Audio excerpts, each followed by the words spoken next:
Hello friends, कैसे हैं। तो हमारा टॉपिक चल रहा था बायोमोलिक्यूल्स चैप्टर स्टार्ट किया हुआ था। हमने उसके बारे में बेसिक देख लिया है। सबसे पहला बायोमोलिक्यूल्स हमने स्टार्ट किया था कार्बोहाइड्रेट। कौन सा स्टार्ट किया था? कार्बोहाइड्रेट आपने स्टार्ट किया था। कार्बोहाइड्रेट की क्लासिफिकेशन कर ली थी डिफरेंट टाइप की। एंडिंग में हमने छोड़ा था जो आपका मोनोसेकेराइड था उसकी क्लासिफिकेशन हम कर चुके हैं। कैसे? एल्डोपेंटोज, एल्डोहेक्सोज, कीटोहेक्सोज, कीटोपेंटोज। किया था या नहीं किया था? आज हमारे पास है मोनोसेकेराइड का फर्स्ट एग्जांपल है जिसके अंदर एक मोनोमर यूनिट होती है जिसको आप और ज्यादा नहीं तोड़ सकते। तो मोनोसेकेराइड का एक एग्जांपल है ग्लूकोज। तो आपसे पूछा जाए ग्लूकोज क्या है? ग्लूकोज एक मोनोसैकेराइड्स है। और मोनोसैकेराइड की डेफिनेशन आपने फर्स्ट वीडियो से की होगी, which can not be further dissociate और हाइड्रोलाइज, जिसको आप और ज्यादा नहीं तोड़ सकते। आज हम क्या करेंगे इस वीडियो में? ग्लूकोज का स्ट्रक्चर कैसा है यह डिटरमाइन करना है। ग्लूकोज क्या है? ये एक मोनोसैकेराइड है। क्या होता है अभी? ये एक मोनोसैकेराइड है। इसको हम एल्डोहेक्सोज बोलते हैं। It is a monosaccharide and aldohexose. ये एक मोनोसैकेराइड है और आपका एल्डोहेक्सोज है। क्या है ये? एल्डोहेक्सोज। क्या मतलब होता है भाई एल्डोहेक्सोज का? एल्डो का मतलब इसके अंदर फंक्शनल ग्रुप है एल्डिहाइड। हेक्सोज का मतलब इसमें 6 कार्बन है। ये सब कैसे पता चला यही तो हम इस वीडियो में देखेंगे। भाई इसमें एल्डिहाइड फंक्शनल ग्रुप है, 6 कार्बन है, ये सब कैसे पता चला। हम ग्लूकोज का स्ट्रक्चर डिटरमाइन करेंगे। बहुत सारे नेचुरल कंपाउंड में ये प्रेजेंट होता है। ये कंबाइंड स्टेट में भी होता है, present in combined as well as free state। combined and in free state क्या मतलब होता है भाई combined और free state का? combined का मतलब किसी के साथ जुड़ा हुआ, जैसे कि या फिर डाइसैकेराइड की फॉर्म में, ट्राइसैकेराइड की फॉर्म में, ओलिगोसैकेराइड की फॉर्म में, पॉलीसैकेराइड्स में भी मिल सकता है। यानी कि ये बड़े कंपाउंड में भी प्रेजेंट होता है। उनमें से हम इसको क्या कर सकते हैं? एक्सट्रैक्ट। या फिर खुद ये अकेला भी होता है। जब ये अकेला होता है उसे बोलते हैं फ्री स्टेट। कंबाइन किसी से जुड़ा हुआ, जैसे कि सुक्रोज में होता है। तो क्या कह रहा है? It is present both in the combined as well as in free state. ये किस किस में प्रेजेंट होता है? मेनली हनी, शहद सुना है, जो पके हुए अंगूर होते हैं, राइप ग्रेप्स, पके हुए अंगूर, उनके अंदर होता है। तो इस तरीके से बहुत सारी नेचुरल सब्सटेंसेस में होता है। हनी के अंदर, शुगर के अंदर, बहुत सारी चीजों में ये प्रेजेंट होता है। तो आपको पता होना चाहिए कहां कहां पे होता है। आप मेनली एग्जांपल दे सकते हो हनी, शहद, राइप ग्रेप्स, पके हुए अंगूर, शुगर जो गन्ना होता है उसमें भी प्रेजेंट होता है ये। तो इस तरीके से बहुत जगह प्रेजेंट होता है। तो सबसे पहले देखेंगे प्रिपेरेशन इसकी आप कैसे करोगे। इसको आप प्रिपेयर कैसे करोगे? इट इज प्रिपेयर, बहुत सारे कंपाउंड से प्रिपेयर कर सकते हैं। मेनली मैं 2-3 आपको लिखवाऊंगा। फर्स्ट है फ्रॉम सुक्रोज। आप इसको सुक्रोज से बना सकते हो। क्या होता है भाई सुक्रोज? सुक्रोज याद करो, अगर फर्स्ट वीडियो याद हो तो। सुक्रोज किसका एग्जांपल था? ओलिगोसैकेराइड का। और ओलिगोसैकेराइड में भी, ओलिगोसैकेराइड के बहुत सारे टाइप हैं, क्योंकि ओलिगोसैकेराइड वो होते हैं जो 2 से लेकर 10 तक, जिनको तोड़ने पर 2 से लेकर 10 तक मोनोसैकेराइड मिलते हैं। क्योंकि इनको तोड़ोगे ओलिगो को तो मिलेंगे मोनोसैकेराइड, लेकिन कितने? 2 से 10 तक। जो 2 देता है वो डाई, तो ओलिगोसैकेराइड की डाइसैकेराइड भी होते हैं। ये फर्दर टाइप थी ना ट्राइसैकेराइड जो 3 देगा, टेट्रासैकेराइड जो 4 देगा। सुक्रोज किसके अंतर्गत आता है? ओलिगोसैकेराइड का ये टाइप है। लेकिन ओलिगोसैकेराइड की भी जो टाइप होती है ना, सबसे पहले डाइसैकेराइड जो 2 मोनोसैकेराइड देगा। इसको तोड़ोगे तो 2 मोनोमर यूनिट देने वाला ये। इसलिए ओलिगोसैकेराइड की डाइसैकेराइड के अंतर आता है कौन सा? सुक्रोज। तो सुक्रोज को तोड़ने पर 2 मोनोमर यूनिट मिलते हैं। हम कैसे करते हैं? हम इसका हाइड्रोलिसिस करते हैं बाय द, तो बाय द हाइड्रोलिसिस आप लिख लोगे, by the hydrolysis of sucrose with the help of dilute HCl और डाइल्यूट H2SO4 इन एल्कोहलिक मीडियम। एल्कोहलिक मीडियम हम लेंगे और हाइड्रोलिसिस करेंगे। हाइड्रोलिसिस का मतलब इसके अंदर वाटर डालेंगे। किसकी प्रेजेंस में? डाइल्यूट HCl या डाइल्यूट H2SO4। सुक्रोज का जो फॉर्मूला होता है वो क्या होता है? C12H22O11। बहुत जगह आएगा भाई, याद रखने की बात है। आगे भी आएगा। सुक्रोज का हाइड्रोलिसिस करते हैं, वाटर डालते हैं, एल्कोहलिक मीडियम होना चाहिए in presence of dilute HCl या फिर क्या होता है डाइल्यूट H2SO4। जब आप इसको क्या करोगे डाइल्यूट HCl डालोगे तो ये किस में टूटेगा, ध्यान से देखना, it dissociate 2 monomer unit C6H12O6 plus C6H12O6, ये 2 मोनोमर यूनिट देता है। जो पहली मोनोमर यूनिट है इसका नाम होता है ग्लूकोज, सेकंड मोनोमर यूनिट है फ्रक्टोज। ये 2 मोनोमर यूनिट ये देता है। हमें ग्लूकोज चाहिए था, मिल गया। अब एक बात बताओ, फर्स्ट वीडियो में कहा था ग्लूकोज और फ्रक्टोज दोनों किस में आते हैं, मोनोसैकेराइड में आते हैं या नहीं आते। तो इसको तोड़ने पर ये था एक ओलिगोसैकेराइड, लेकिन इसको जब तोड़ा तो 2 मोनोमर यूनिट मिली, इसलिए ओलिगोसैकेराइड ना कह के इसको डाइसैकेराइड भी कह सकते हैं, क्योंकि डाइसैकेराइड किसकी टाइप है, ओलिगोसैकेराइड की टाइप है। तो इस तरीके से देखो हमने सुक्रोज का यूज करके क्या बना लिया, ग्लूकोज। सेकंड प्रिपरेशन कहां से करोगे, सेकंड प्रिपरेशन कर सकते हैं फ्रॉम स्टार्च।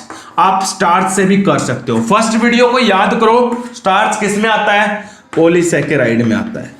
स्टार्च किस में आता है, जिसको तोड़ने पर 10 से भी ज्यादा मोनोमर यूनिट मिलते हैं उसे बोलते हैं पॉलीसैकेराइड। और स्टार्च पॉलीसैकेराइड में आता है। और स्टार्च का क्या फॉर्मूला होता है, स्टार्च का फॉर्मूला होता है C6H10O5 और इसके 12 N, पता नहीं कितने पार्टिकल जुड़े हुए हैं, बहुत बड़ा होता है।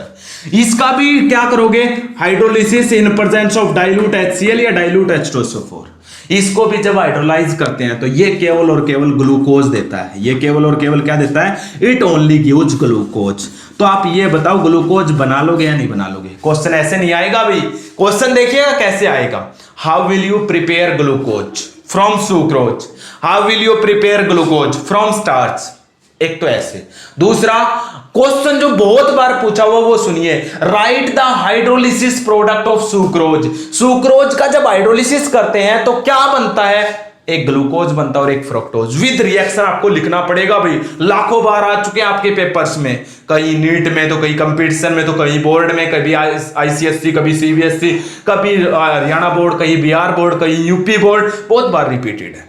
इसी तरीके से what are the hydrolysis product of starch, starch का हाइड्रोलिसिस करोगे तो भी आपको क्या मिलेगा, ग्लूकोज मिलेगा। तो आप स्टार्च का हाइड्रोलिसिस करोगे तो क्या मिलेगा, ग्लूकोज। बोलो भाई समझ आया नहीं आया ग्लूकोज की प्रिपरेशन। देखिएगा बैलेंस करना चाहते हो तो वाटर जोड़ने पर ये बैलेंस है। 12 कार्बन थे, 6 और 6 12 कार्बन। हाइड्रोजन कितने हैं, 12 और 12 24। ये देखिएगा 22 ये रहे, 2 ये रहे 24।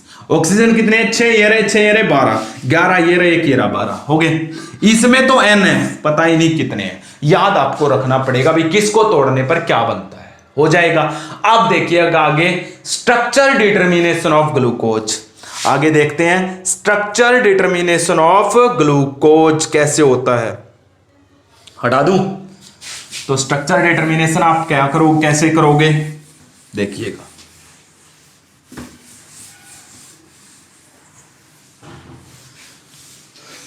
स्ट्रक्चर डिटर्मिनेशन, अगर हम इसका स्ट्रक्चर डिटर्मिनेशन करेंगे तो कैसे होगा। जब हम इसका स्ट्रक्चर डिटर्मिनेशन करते हैं तो उसमें 1-2 बातों का ध्यान रखना जरूरी है, बहुत ज्यादा इंपॉर्टेंट है वो बातें। सबसे पहले स्ट्रक्चर डिटर्मिनेशन जब करोगे तो इतना तो आपको पता होना चाहिए भी इसका फॉर्मूला क्या होता है, C6H12O6। क्यों, क्योंकि हम कोई प्रैक्टिकली थोड़ी कर रहे हैं, हमने तो जो पीछे प्रैक्टिकल करके लिखा हुआ किताबों में वही तो पढ़ रहे हैं, इसलिए याद तो रखना पड़ेगा। तो सबसे पहले कैसे पता चला कि इसमें 6 कार्बन होते हैं, 12 हाइड्रोजन होते हैं और ऑक्सीजन 6। सबसे पहले क्या किया गया, इसका मोलर मास पता किया गया। एक टेक्निक होती है मोलर मास, मास स्पेक्ट्रोस्कोपी, जिससे आप मास पता कर सकते हो किसी भी कंपाउंड का। और मास पता करने के बाद आइडिया लगा सकते हैं इसमें कौन कौन से एलिमेंट होंगे, उनकी कितनी संख्या है। तो its molar mass was found to be 180। इसका मोलर मास कितना पाया गया, 180, 180। From the molar mass it was determined that its structure contain C6H12O6। क्योंकि मोलर मास से ये आइडिया लगाया गया भाई इसका स्ट्रक्चर ये हो सकता है। क्यों, इन सब का कॉम्बिनेशन जब कर देते हैं तो मोलर मास 180 आता। कैसे, 1 कार्बन का 12, 6 कार्बन का कितना हो गया 72, प्लस एक हाइड्रोजन का 1, 12 हाइड्रोजन का कितना हो गया 12, जोड़ दिया, प्लस एक ऑक्सीजन का 16, 6 का कितना हो गया 96, जोड़ दो सबको, सबका जब जोड़ते तो 180। तो ये आइडिया लगाया गया 180, तो हमें यही कह रहा है इसमें कार्बन 6 होंगे, हाइड्रोजन 12 होंगे और ऑक्सीजन कितने होंगे 6। इनका कॉम्बिनेशन सही बैठता है और इन्हीं से 180 बन सकता है, और इसलिए ऐसा माना गया भी इसका क्या होता है, तो इट्स स्ट्रक्चर वाज डिटरमाइंड, तो sorry it's formula should be C6H12O6, इसलिए इसका फॉर्मूला क्या होना चाहिए C6H12O6। सबसे पहला तो यही किया गया, इसका फॉर्मूला पता किया गया भी क्या है। फिर धीरे धीरे आगे बढ़ते गए, अब ये तो पता चल गया भी ठीक है 6 कार्बन है, ये 6 कार्बन कैसे जुड़े हुए हैं, ब्रांचिंग में है, स्ट्रेट चेन में है, कैसे जुड़े हुए हैं ये भी तो पता करना था। तो इसको पता करने के लिए क्या किया गया, इसको हमने हीट किया। तो दूसरी रिएक्शन क्या की गई, रिएक्शन विद HI करवा दी। किसके साथ करवा दी, ध्यान से सुनना भी, एक एक बात बहुत ज्यादा इंपॉर्टेंट है और प्रत्येक बात पे क्वेश्चन आया हुआ है बहुत बार। HI से रिएक्शन करवाई अब ग्लूकोज की, तो क्या बना ध्यान से देखिए, जो बना था ना प्रोडक्ट उसको उठा के चेक करते हैं हमेशा। तो ग्लूकोज लिया गया, पता चल गया भी C6H12O6 है। इसकी रिएक्शन जब HI से करवाई तो क्या बना, HI से करवाने पर ध्यान से देखिएगा, HI से जब करवाते हैं थोड़ा सा हीट करते हैं तो क्या बना, ये बना CH3 CH2 CH2 CH2 CH2 CH3, ये बना भाई, जिसको बोलते हैं एन-हेक्सेन। क्या बोलाता है एन-हेक्सेन का मतलब इसमें सारे कार्बन स्ट्रेट चेन में जुड़े हुए हैं। ये एक बात बताओ, जब हमने HI से रिएक्शन करवाई, ये करता भाई रिडक्शन, क्या करता है HI करता है रिडक्शन। क्यों, अरे स्टार्टिंग में बताया इसमें एल्डिहाइड और एल्कोहल है, और याद करो वो सीरीज, एल्केन का जब ऑक्सीडेशन करते हैं तो बनता है एल्कोहल, और एल्कोहल का जब ऑक्सीडेशन करते हैं तो क्या बनता है एल्डिहाइड। और अगर मैं इसका रिडक्शन कर दूंगा तो एल्केन, एल्कोहल का रिडक्शन कर दूंगा तब भी क्या बनेगा एल्केन। इस ग्लूकोज में एल्कोहल प्रेजेंट होता है, ग्लूकोज में एल्डिहाइड प्रेजेंट होता है, इनका मैंने रिडक्शन कर दिया तो क्या बनेगा एल्केन, ये एक एल्केन है, पता चल गया। तो जब HI के साथ रिएक्शन करवाई तो प्रोडक्ट जो बना वो एन-हेक्सेन। एन-हेक्सेन में क्या था, सबके सब कार्बन स्ट्रेट चेन में थे, कोई ब्रांचिंग नहीं थी। तो इससे एक आइडिया लगाया गया, जब इसमें ब्रांचिंग नहीं आई, ये ब्रांचिंग क्यों नहीं आई, इसका मतलब इस ग्लूकोज में भी ब्रांचिंग नहीं है। इसका मतलब ग्लूकोज में ब्रांचिंग नहीं है। अगर इसमें ब्रांचिंग होती तो इसमें भी ब्रांचिंग आती। इसमें सारे कार्बन स्ट्रेट जुड़े हुए हैं, तभी तो यहां पे प्रोडक्ट में भी सारे कार्बन कैसे है स्ट्रेट। अरे समझ आ रहा है या नहीं आ रहा है, यहां पे सारे कार्बन स्ट्रेट चेन में क्यों आए, तो एक आइडिया लगाया गया, इसका मतलब ग्लूकोज में भी सारे कार्बन कैसे जुड़े हुए हैं, स्ट्रेट चेन में जुड़े हुए हैं। आप रिएक्शन लिखिएगा, फिर मैं आपको एक बात लिखवाता हूं। This reaction suggests that in glucose all carbon are attached in straight chain, all carbon are present in straight chain, सबके सब carbon, because in n-hexane all carbon in straight chain, it means in glucose also contain all carbon in straight chain।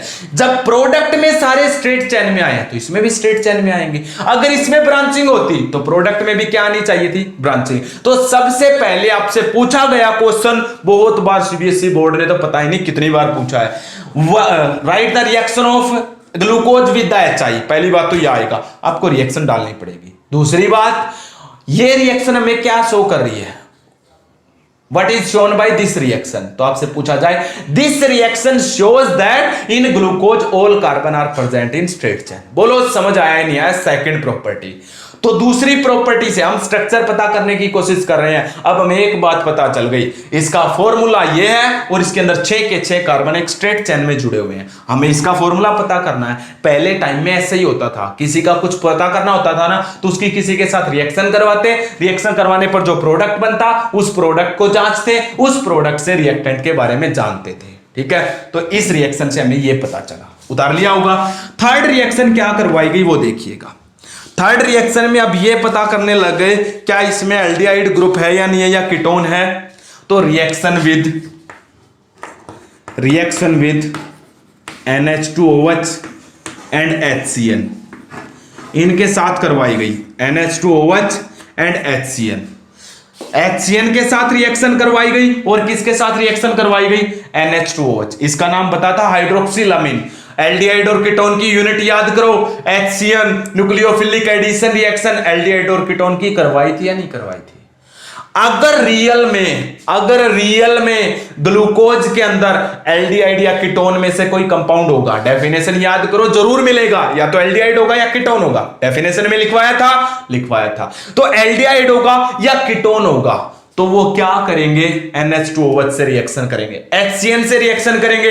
NH2OH से reaction करने के बाद जो compound बनता है उसका नाम मैंने तुम्हें बताया था ऑक्साइम। केवल और केवल एल्डिहाइड या कीटोन NH2OH से रिएक्शन करवाते हैं तो ऑक्साइम बनाते हैं। और HCN क्या बनाता है, याद करो साइनोहाइड्रीन। केवल और केवल कौन रिएक्शन करता है, एल्डिहाइड या कीटोन, और इन रिएक्शन को बोलते थे न्यूक्लियोफिलिक एडिशन रिएक्शन। इन रिएक्शन को क्या बोला जाता था, न्यूक्लियोफिलिक एडिशन। इसलिए एल्डिहाइड और कीटोन को दोबारा से देखो, केमिकल प्रॉपर्टी जहां से हमने एल्डिहाइड और कीटोन की स्टार्ट की थी, तो उसमें देखना आपको पता चल जाएगा। एल्डिहाइड और कीटोन NH2OH से रिएक्शन करते हैं तो ऑक्साइम्स बनाते हैं, HCN से रिएक्शन करते हैं तो साइनोहाइड्रीन। अगर ग्लूकोज की रिएक्शन हम इन दोनों से करवाएंगे, ग्लूकोज में एल्डिहाइड या कीटोन दोनों में से कोई एक होगा ना, तो वो इनके साथ रिएक्शन करेगा। तो देखिएगा ग्लूकोज का स्ट्रक्चर अभी डिटरमाइन नहीं हुआ है, लेकिन हमें याद तो पहले से ही होना चाहिए। क्यों? क्योंकि हम थ्योरेटिकली पढ़ रहे हैं, ये तो प्रैक्टिकली पहले खोजा जा चुका है। तो ग्लूकोज का स्ट्रक्चर कुछ इस टाइप का होता है, भाई ध्यान रखना।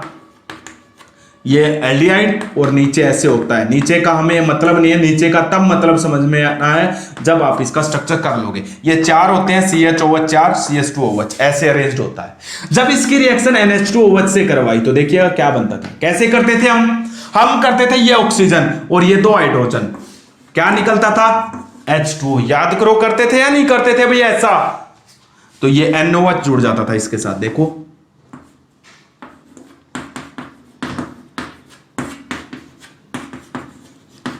कैसे जुड़ेगा, डबल बॉन्ड के साथ NOH, और इसने क्या बनाया, ऑक्साइम।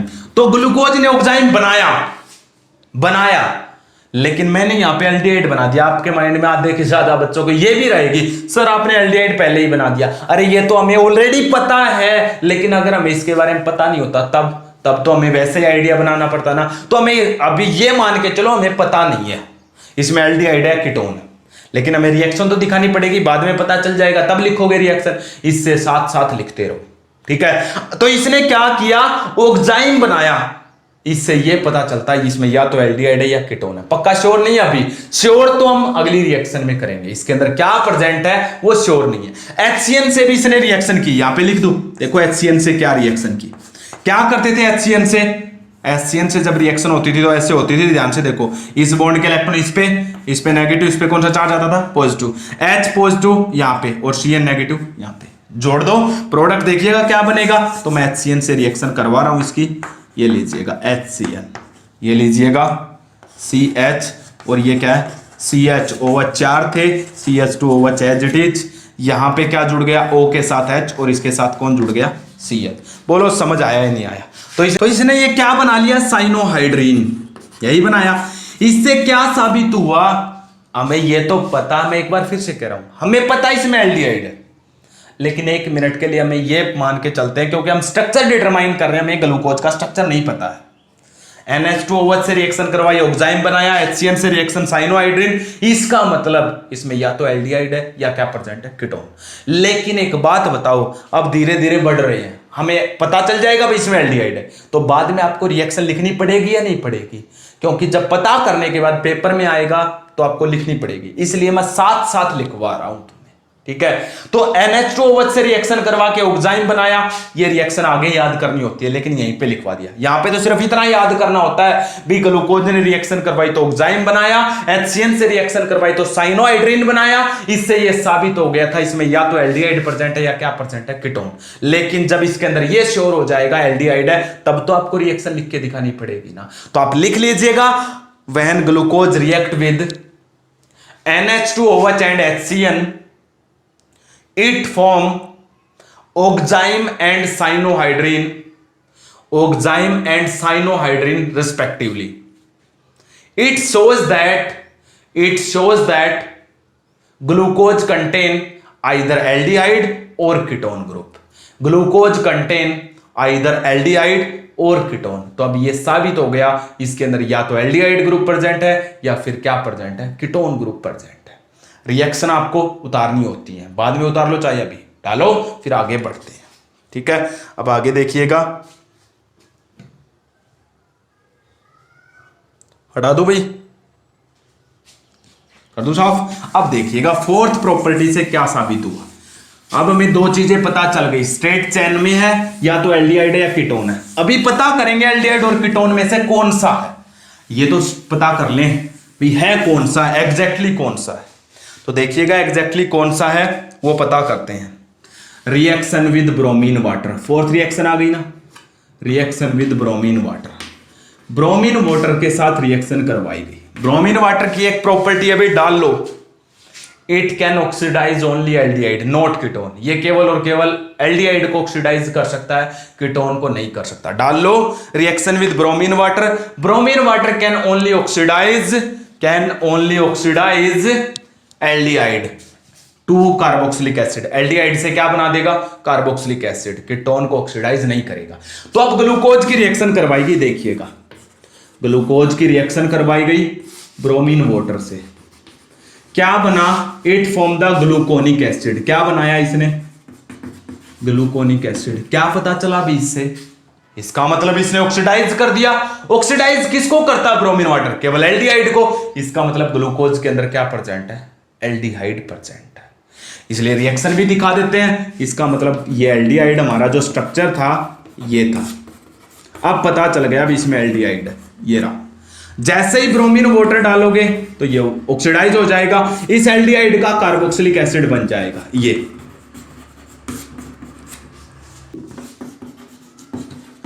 तो ये देखिएगा ग्लूकोनिक एसिड हमारा बन गया। देखिए ये एल्डिहाइड था, किसमें चेंज हो गया, कार्बोक्सिलिक एसिड में।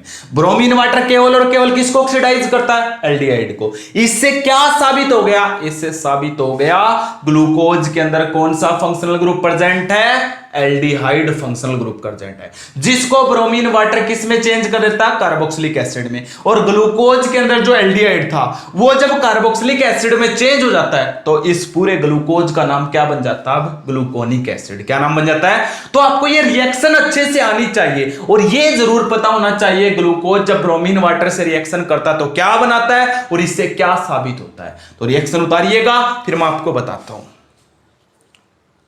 लिखे फिर। From this reaction, it proved that glucose contain aldehyde functional group. Glucose contain aldehyde functional group.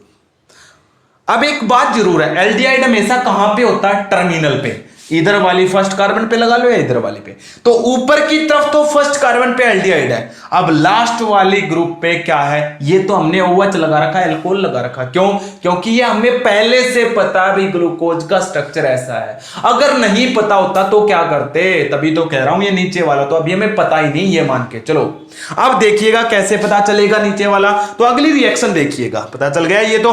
Next reaction देखिएगा, ब्रोमीन वाटर के बाद रिएक्शन करवाई गई, किसके साथ करवाई गई, एसिटिक एनहाइड्राइड के साथ। किसके साथ करवा दी भाई, एसिटिक एनहाइड्राइड के साथ करवा दी, जिसको बोलते हैं acylation reaction of glucose. Acylation reaction of glucose, तो ग्लूकोज लिया गया, ग्लूकोज की रिएक्शन किसके साथ करवाई, ग्लूकोज लिया, उसकी रिएक्शन करवा दी एनहाइड्राइड के साथ। जब एनहाइड्राइड के साथ करवाई तो ध्यान से सुनना, इसके 5 पार्टिकल जुड़े। कितने पार्टिकल, 5।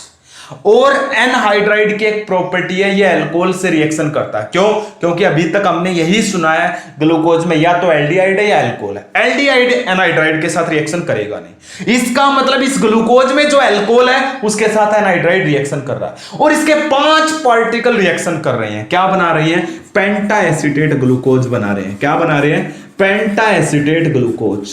और 5 पार्टिकल हमें क्या कह रहे हैं, ये कह रहे हैं इसके अंदर 5 अल्कोहल ग्रुप हैं। कितने हैं, 5 OH ग्रुप है। लिखवाया था ना डेफिनेशन में, पॉलीहाइड्रोक्सी होते हैं ये, जिसके अंदर 5 OH ग्रुप हैं। तो it means it contain 5 OH group. इसका मतलब क्या है, 5 अल्कोहल है, उनमें से प्राइमरी अल्कोहल है, सेकेंडरी है या टर्सरी है वो भी देखेंगे। अभी सिर्फ इतना पता चल, जब रिएक्शन लिखोगे तो लिखना पड़ेगा भाई, पहली कार्बन पे एल्डिहाइड, उसके बाद देखिएगा ये 4 होते थे, 4 OH तो ये रहे, और लास्ट वाले पे एक OH ये रहा, यही होता था ना। इसकी रिएक्शन आप एनहाइड्राइड से करवाते थे। क्या होता है एनहाइड्राइड का फॉर्मूला? यही होता भी एनहाइड्राइड का फॉर्मूला, होता है या नहीं होता है? तो 4H ये, इनके 4 पार्टिकल को लेंगे, ये 4 पार्टिकल, ये 5 लेंगे, 1H ये हो गए। ये 5 H इस तरह के 5 पार्टिकल को लेंगे, देखिएगा 5 है ये, तो 5 H यहां पे जोड़ दो, ये देखिएगा बन गया एसिड। अब क्या होगा, ये C डबल बॉन्ड OCH3, ये 4 यहां पे जुड़ जाएंगे और एक यहां पे जोड़ दो, फिर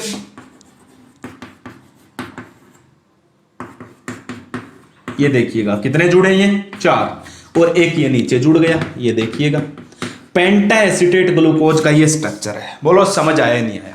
तो इससे क्या साबित हुआ? It means glucose contain 5 OH group. इसका मतलब ये है ग्लूकोज में 5 OH ग्रुप प्रेजेंट है। हो गया अभी? तो कर लोगे ये भी नोट डाउन। तो ये हो गया अभी ग्लूकोज के अंदर 5 OH है। अब हमें ये पता करना वो OH वो एल्कोहल कैसे हैं, प्राइमरी एल्कोहल है, सेकेंडरी है या टर्सरी है, वो देखेंगे। ठीक है, हटा दो इन सबको। तो अब आगे देखिएगा, आगे क्या कह रहा है, हटा दो इन सबको। तो देखिएगा reaction with nitric acid, reaction with nitric acid करवाई गई, रिएक्शन विद नाइट्रिक एसिड। अब सुन लीजिएगा भाई, HNO3 एसिड है, नाइट्रिक एसिड, इसकी भी एक प्रॉपर्टी है। क्या है? सुन लो, ये या तो एल्डिहाइड को ऑक्सीडाइज करता है या प्राइमरी अल्कोहल को, 2 चीजों को ऑक्सीडाइज करता है। किसको? एक प्राइमरी अल्कोहल और दूसरा ये करता है एल्डिहाइड को। किसको करता है? एल्डिहाइड को। तो जब ग्लूकोज की रिएक्शन किसके साथ करवाई गई? HNO3 के साथ, तो क्या बना? ध्यान से सुनना। तो प्रोडक्ट बनता सैकरिक एसिड। क्या बना? सैकरिक एसिड। और सैकरिक एसिड में क्या होते हैं? 2 कार्बोक्सिलिक एसिड है। कितने? 2 कार्बोक्सिलिक एसिड है। वे 2 कार्बोक्सिलिक एसिड कैसे बने? एक तो इसमें जो एल्डिहाइड था ना, उसको ऑक्सीडाइज कर दिया नाइट्रिक एसिड ने कार्बोक्सिलिक एसिड में, और एक और कार्बोक्सिलिक एसिड क्यों बना? इसका मतलब ग्लूकोज के अंदर एक प्राइमरी अल्कोहल भी है जिसको HNO3 ने ऑक्सीडाइज कर दिया। क्यों? क्योंकि HNO3 या तो एल्डिहाइड को ऑक्सीडाइज करेगा या प्राइमरी अल्कोहल को। एल्डिहाइड को उसने कर दिया, लेकिन दूसरा COH कहां से आया? इसका मतलब ग्लूकोज के अंदर एक प्राइमरी अल्कोहल है। टोटल 5 थे ना, एक प्राइमरी अल्कोहल प्रेजेंट है। तो from this reaction it shows that glucose contain 1 primary alcohol, 1 primary alcohol. ये था भी सैकरिक एसिड बन गया। अब इसका भी स्ट्रक्चर आपको आना चाहिए। ये एल्डिहाइड था, ये CHOH 4 थे, ये सारे सेकेंडरी अल्कोहल है। जब इसका स्ट्रक्चर आगे आएगा मैं बताऊंगा सब कुछ, आपको सब कुछ रिपीट होगा आगे। ये देखिएगा HNO3 जब डाला कंसंट्रेटेड, तो क्या बना? इसका बन गया कार्बोक्सिलिक एसिड। बीच वाले सारे सेकेंडरी अल्कोहल है, कैसे हैं ये बताऊंगा। और इस लास्ट वाले है, ये है प्राइमरी अल्कोहल, इसका भी क्या बन गया? इसका भी बन गया कार्बोक्सिलिक एसिड। ये देखिएगा, ये होता भी सैकरिक एसिड आपके पास। बोलो पता चल गया नहीं? पता चल गया। ये 6 प्रॉपर्टीज थी भी ग्लूकोज की जो हमने की है, और इन प्रॉपर्टीज से क्या किया गया अब आगे देखिएगा, हो जाएगा। तो from these properties structure of glucose was determined by a scientist Fischer. एक साइंटिस्ट आए फिशर। फिशर ने क्या किया? उसने एग्जैक्ट अरेंजमेंट की। फिशर साइंटिस्ट आए, उसने special arrangement of glucose was done by Fischer. Fischer ने क्या किया? जो अलग अलग ग्रुप थे उनकी अरेंजमेंट कर दी। अब हमें पता है ग्लूकोज के अंदर OH यानी कि अल्कोहल ग्रुप भी है, हाइड्रोजन भी है, ऑक्सीजन भी है, एल्डिहाइड भी है। वो कहां कहां पे प्रेजेंट है, ये फिशर ने उसकी अरेंजमेंट कर दी। तो special arrangement of glucose first time was determined by Fischer from these 6 property. जो हमने अभी अभी 6 प्रॉपर्टी पढ़ी है, इनका यूज करते हुए ग्लूकोज ने कुछ स्पेशल अरेंजमेंट की। वो अरेंजमेंट क्या थी देखते जाइएगा। उस अरेंजमेंट को देखते हुए इसने स्ट्रक्चर बनाया ग्लूकोज का। सबसे पहली प्रॉपर्टी पढ़ी थी, ग्लूकोज का फॉर्मूला होता है C6H12O6, यही है ना। दूसरी प्रॉपर्टी पढ़ी थी HIN हेक्सेन बना था। इससे यह साबित हुआ था इसमें 6 के 6 कार्बन किस में जुड़े हुए हैं? एक स्ट्रेट चेन में जुड़े हुए हैं। ये लीजिएगा भाई, स्ट्रेट चेन में जोड़ दिए। हो गई पहली प्रॉपर्टी। देखो कामयाब हुई या नहीं हुई? ये हो गई। सेकंड प्रॉपर्टी ने कहा था इसमें या तो एल्डिहाइड है या कीटोन है। जब हमने किसके साथ करवाया था, NH2OH और HCN से। लेकिन जब ब्रोमीन वाटर से करवाया तो इसमें एल्डिहाइड था। एल्डिहाइड पहले पे लगा देता हूं, ये लीजिएगा भी, एल्डिहाइड लगा दिया, हो गया। उसके बाद क्या हुआ था, इसमें 5 OH ग्रुप है, ये जोड़ दो भाई, एक OH, दूसरा OH, तीसरा OH, चौथा OH, पांचवा OH, 5 OH हो गए। एक बात याद रखना, ये अरेंजमेंट फिशर ने की थी ना, इसमें सभी कार्बन पे OH राइट हैंड साइड में, सिर्फ एक कार्बन ऐसा, तीसरा कार्बन जिसमें OH कहां पे रखा हुआ है, लेफ्ट हैंड साइड में। उसके बाद हाइड्रोजन बॉन्ड पूरे करने के लिए सबके साथ हाइड्रोजन जोड़ दिए। अब आप काउंट कर लो भाई, इसमें 6 कार्बन, 12 हाइड्रोजन और ऑक्सीजन 6। अब ये पता चला भाई 5 OH, देखो 1 2 3 4 5 पता चल गया। फिर ये था भाई इसमें एक प्राइमरी अल्कोहल है, ये देखिएगा प्राइमरी अल्कोहल है। कैसे, जिस कार्बन को ये जुड़ा हुआ है वो आगे एक कार्बन से जुड़ी हुई है, लेकिन ये बीच वाले चारों सेकेंडरी अल्कोहल है। कैसे, इस कार्बन को देखो, जिस कार्बन को OH जुड़ा हुआ वो आगे 2 से, इस कार्बन को देख लो, इसको OH जुड़ा हुआ ये आगे 2 से, तो ये बीच वाले चारों कैसे हैं, सेकेंडरी अल्कोहल, ये वाला प्राइमरी अल्कोहल। ये स्ट्रक्चर ग्लूकोज का डिटरमाइन किया गया किसके द्वारा, बाय द फिशर। किसने डिटरमाइन किया, उसने स्पेशल अरेंजमेंट की ग्लूकोज की, और इस अरेंजमेंट से उसने ये स्ट्रक्चर बना दिया। इस स्ट्रक्चर को हम क्या नाम देते हैं, ये आपके पास है, ठीक है। अब ये तो था ग्लूकोज का स्ट्रक्चर, आप इसको ऐसे भी लिख सकते हो भी, ग्लूकोज का स्ट्रक्चर अगर आप बनाना चाहते हो तो इसको आप ऐसे भी लिख सकते हो, सोल्टली बता रहा हूं। इसको मैंने इकट्ठा कर दिया एल्डिहाइड को, एक कार्बन, दूसरी कार्बन, तीसरी, फोर्थ, ये 5th और ये 6th है। इसको भी मैंने इकट्ठा कर दिया, 2H और OH, ये H, ये OH, ये H, ये OH, ये OH, ये H, ये OH, ये H, ऐसे भी लिख सकते हो। देखो भाई, अब मैंने क्या किया था, देखो जब मैं ग्लूकोज का स्ट्रक्चर बना रहा था, 1 2 3 4, ये चारों कार्बन एक जैसे है नहीं है, चारों कार्बन के पास एक H एक OH है, इसलिए मैं इसको ऐसे लिख रहा था बार बार, इसको CHO। ये 4 कार्बन है, इनके ऊपर एक H और एक OH है, CHOH, और ये कितने कर रहे थे हम इकट्ठा, 4 कर रहा था या नहीं कर रहा था। और लास्ट वाली को मैं क्या लिख रहा था, ऐसे भी तो लिख सकते हैं, इसको लिख सकते हैं ना शॉर्टली, ये है। उसके बाद आपके पास ग्लूकोनिक एसिड का स्ट्रक्चर देखो भी क्या बना है। ग्लूकोनिक एसिड में ये एल्डिहाइड क्या बना लेता, बस ये कार्बोक्सिलिक एसिड, बाकी तो नीचे वाले तो एज इट इज है, दूसरा, तीसरा, फोर्थ, फिफ्थ, और ये देखिए बाकी में तो कोई चेंज ही नहीं है, कोई भी चेंज ही तो नहीं करना आपको। ये देखिएगा, ये ग्लूकोनिक एसिड का बन गया। सैकरिक एसिड का कैसे बनाओगे, सिंपल सी बात है, CH2OH का भी क्या बना दो, ये बन गया सैकरिक एसिड। बताओ अब क्या करना था इसमें, पता चल गया। ये था भाई स्ट्रक्चर ऑफ ग्लूकोज। इसका पूरा नाम होता है डी ग्लूकोज, इसको हम क्या नाम देते हैं, डी ग्लूकोज बोलते हैं। डी वर्ड क्यों लगता है, ध्यान से देखिए, ये बना लिए। अब आगे लिखिएगा, this arrangement of glucose is known as D glucose. इसे हम क्या नाम देते हैं, डी ग्लूकोज नाम देते हैं। डी ग्लूकोज देखिएगा कैसे, ये डी ग्लूकोज आप कैसे लगाओगे, ध्यान से देखना। हटा दो इन सबको। ये आपने स्ट्रक्चर बनाया ग्लूकोज का, फिशर ने बनाया था, इसको हम बोलते हैं डी ग्लूकोज। क्या नाम दिया जाता है इसको, D glucose. This is known as D glucose.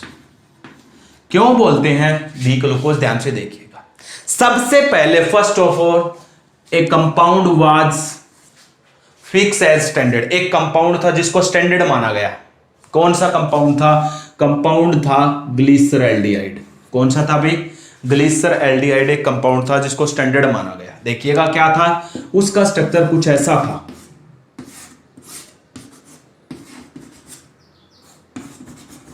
ये ग्लिसरैल्डिहाइड, अब इसका स्ट्रक्चर ऐसा होता है ग्लिसरैल्डिहाइड का, ठीक है।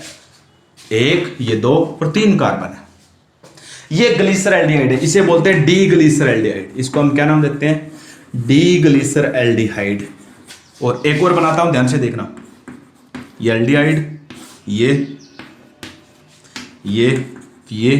और ये, इसको बोलते हैं भाई एल ग्लिसरैल्डिहाइड। इसको क्या नाम दिया जाता है, एल ग्लिसरैल्डिहाइड नाम दिया जाता है। इससे क्या साबित हुआ, ध्यान से देख के बताइएगा मुझे। ये कंपाउंड था, this compound was arbitrarily fixed for the D and L configuration. D and L are also configuration, D और एल भी कॉन्फ़िगरेशन है, लेकिन ये कॉन्फ़िगरेशन कैसे पता चलेगा कौन से कंपाउंड की डी कॉन्फ़िगरेशन है, कौन से कंपाउंड की एल? तुम में से आधे से ज्यादा बच्चे करते हैं सर डी का मतलब डेक्स्ट्रो, एल का मतलब लीवो, जो हमने हेलो एल्केन हेलो एरिन्स में, वो नहीं है भाई। वो लगता प्लस का मतलब डेक्स्ट्रो, माइनस का मतलब लीवो, वो वाले नहीं है ये। डी यहां पे कॉन्फ़िगरेशन के लिए, एल भी कॉन्फ़िगरेशन के लिए। ये कहां से पता चला? सबसे पहला एक कंपाउंड लिया गया, इसको नाम देते हैं ग्लिसरैल्डिहाइड, और ग्लिसरैल्डिहाइड को फिक्स किया गया क्या? अगर सेकंड लास्ट कार्बन पे, ये ग्लिसरैल्डिहाइड था, ये इसकी सेकंड लास्ट कार्बन है, अगर सेकंड लास्ट कार्बन पे OH राइट हैंड साइड में है, इसलिए इसके लिए डी वर्ड लगाया गया।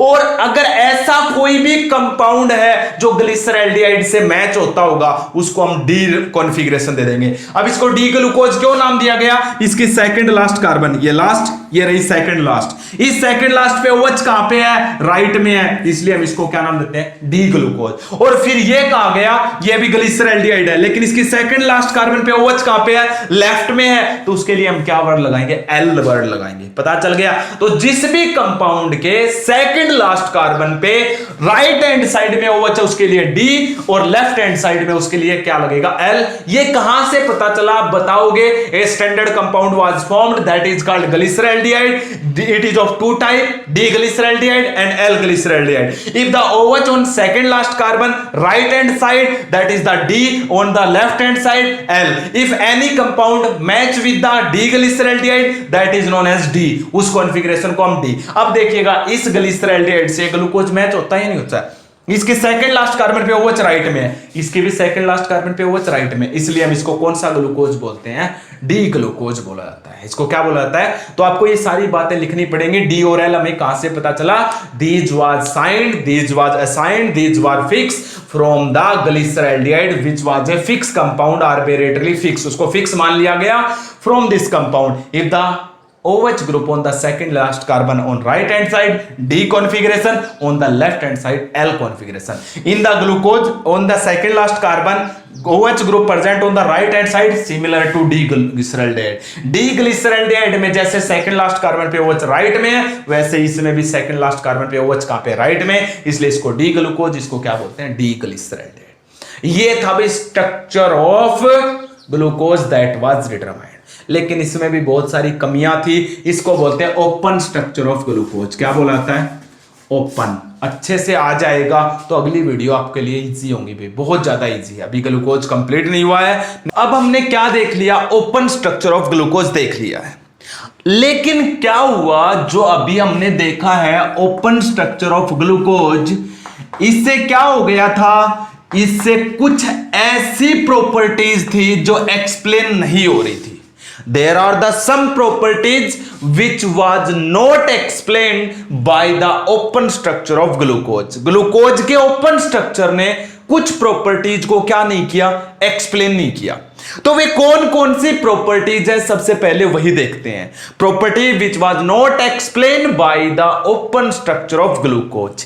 या फिर आपसे क्वेश्चन पूछा जा सकता है, limitation of open structure of glucose. जो ये ग्लूकोज का ओपन स्ट्रक्चर होता है, इसकी क्या लिमिटेशन है, या कौन सी ऐसी प्रॉपर्टी है जो ओपन स्ट्रक्चर ने एक्सप्लेन नहीं की थी? तो देखिएगा, सबसे पहली कौन सी प्रॉपर्टी है जो ओपन स्ट्रक्चर एक्सप्लेन नहीं करता है? बहुत ज्यादा इंपॉर्टेंट है ये, इसलिए ओपन स्ट्रक्चर जब इन प्रॉपर्टीज को एक्सप्लेन नहीं करेगा तो धीरे धीरे धीरे धीरे हम ग्लूकोज के साइक्लिक स्ट्रक्चर की तरफ चलेंगे। ग्लूकोज का साइक्लिक भी होता है और ओपन स्ट्रक्चर भी होता है, वो भी मैं बताऊंगा आपको कैसे। तो कौन सी प्रॉपर्टी जो ओपन स्ट्रक्चर ने एक्सप्लेन नहीं की वो देखिएगा। जब हम क्या करते हैं, ग्लूकोज लेते हैं, अगर रियल में ग्लूकोज का ओपन स्ट्रक्चर होता, कैसा स्ट्रक्चर होता? अगर ओपन स्ट्रक्चर है तो क्या करेगा? ओपन स्ट्रक्चर के अंदर क्या प्रेजेंट है? एल्डिहाइड प्रेजेंट है या नहीं है? ओपन स्ट्रक्चर में हमने चेक कर लिया है कौन सा फंक्शनल ग्रुप प्रेजेंट है? एल्डिहाइड। और एल्डिहाइड की एक प्रॉपर्टी है जो मैंने अब तक तुम्हें नहीं बताई थी, आज सुन लो। वो प्रॉपर्टी क्या है? जिन ग्रुप के अंदर या जिन कंपाउंड्स के अंदर एल्डिहाइड प्रेजेंट होता है वो सहीफ टेस्ट देते हैं। क्या देते हैं भाई? दैट कंपाउंड गिव्स सहीफ टेस्ट या सकीफ टेस्ट। ये क्या होता है ये भी हम पढ़ेंगे धीरे धीरे जब कंपटीशन की तरफ बढ़ते चलेंगे तब। तो आपका जो एल्डिहाइड है वो कौन सा टेस्ट देता है? Skip test. अगर रियल में क्या कह रहा है? रियल में हमारा ग्लूकोज का ओपन स्ट्रक्चर है तो ओपन स्ट्रक्चर में एल्डिहाइड भी प्रेजेंट है, ये हम चेक कर चुके हैं। अगर उसमें एल्डिहाइड प्रेजेंट है तो जो आपका ग्लूकोज है उसके द्वारा सकीफ टेस्ट दिया जाना चाहिए, लेकिन आपका ग्लूकोज सहीफ टेस्ट नहीं देता है। इसका मतलब ओपन स्ट्रक्चर की जगह पे उसका कुछ और स्ट्रक्चर है, साइक्लिक है या कैसा है वो आगे देखेंगे। तो by the open structure of glucose Schiff test was not given. कौन सा टेस्ट नहीं दिया जाता है? सहीफ टेस्ट नहीं दिया जाता है। और साथ में क्या कह रहा है, अब आपको यह भी पता है ओपन स्ट्रक्चर जो ग्लूकोज का होता है उसके अंदर एल्डिहाइड प्रेजेंट है। अगर एल्डिहाइड प्रेजेंट है, अगर ओपन स्ट्रक्चर होगा तो एल्डिहाइड है, अगर उसके अंदर एल्डिहाइड प्रेजेंट है तो एल्डिहाइड किसके साथ रिएक्शन करता है? अभी आपको भी पता है NaHSO3 के साथ करता है या नहीं करता है? सोडियम हाइड्रोजन सल्फाइड बताया था जब एल्डिहाइड और कीटोन का चैप्टर पढ़ा था। लेकिन क्या करता है ये स्लोली रिएक्शन करता है क्योंकि ये लेस रिएक्टिव होता है। तो एल्डिहाइड ओपन स्ट्रक्चर में होता ग्लूकोज के, लेकिन इसने NaHCO3 से भी रिएक्शन नहीं की। इसका मतलब इसका ओपन स्ट्रक्चर नहीं है, कहीं ना कहीं पे ओपन स्ट्रक्चर की जगह पे वो साइक्लिक में चेंज हो गया और साइक्लिक में चेंज होने के कारण उसका जो एल्डिहाइड ग्रुप है वो कहीं ना कहीं पे यूज हो गया। देखेंगे वो भी कहीं पे यूज हो गया या नहीं हो गया। लेकिन आपसे पूछा जा सकता है ओपन स्ट्रक्चर कौन कौन सी रिएक्शन नहीं देता है? स्किप टेस्ट नहीं देखता है, NaHSO3 से रिएक्शन नहीं करता है। लेकिन ध्यान से सुनो, जब ओपन स्ट्रक्चर करवाया था, जब हम ओपन स्ट्रक्चर को डिटरमाइन कर रहे थे तो वो NH2OH से तो रिएक्शन कर रहा था और क्या बना रहा था? ऑक्साइम। HCN से भी रिएक्शन कर रहा था और क्या बना रहा था? साइनोहाइड्रिन बना रहा था या नहीं बना रहा था? और ऐसा मैं तुम्हें करवा चुका हूं जब हमने किया था ना how will you determine the structure of glucose. तो सबसे पहली प्रॉपर्टी में किया था इसका मोलर मास 180 होता है, जिससे यह पता चलता है इसके अंदर 6 कार्बन 12 हाइड्रोजन 6 ऑक्सीजन है। उसके बाद उसकी रिएक्शन HI से करवाई थी तो उसने N-हेक्सेन बनाया था, जिससे यह पता चला है कि उसके अंदर 6 कार्बन जो थे वो स्ट्रेट चेन में जुड़े हुए हैं। फिर मैंने ब्रोमीन वाटर से रिएक्शन करवाई थी जिससे यह पता चला था इसके अंदर एल्डिहाइड फंक्शनल ग्रुप है। अगर एल्डिहाइड था तभी तो उसने किसके साथ रिएक्शन किया था? NH2OH से, HCN से। लेकिन अगर एल्डिहाइड है उसमें तो उसने NaHSO3 से रिएक्शन क्यों नहीं की भाई? स्किप टेस्ट से रिएक्शन क्यों नहीं की? उसका भी मैं रीजन बताऊंगा। याद रखना इनके साथ रिएक्शन कर लेता है, देखो क्या कमाल है, और इनके साथ रिएक्शन नहीं करता है। अगर इसके अंदर रियल में एल्डिहाइड है तो उसने इनके साथ रिएक्शन की, इनके साथ रिएक्शन की तो इन दोनों के साथ रिएक्शन क्यों नहीं की? स्किप टेस्ट क्यों नहीं दिया? NaHSO3 टेस्ट क्यों नहीं दिया?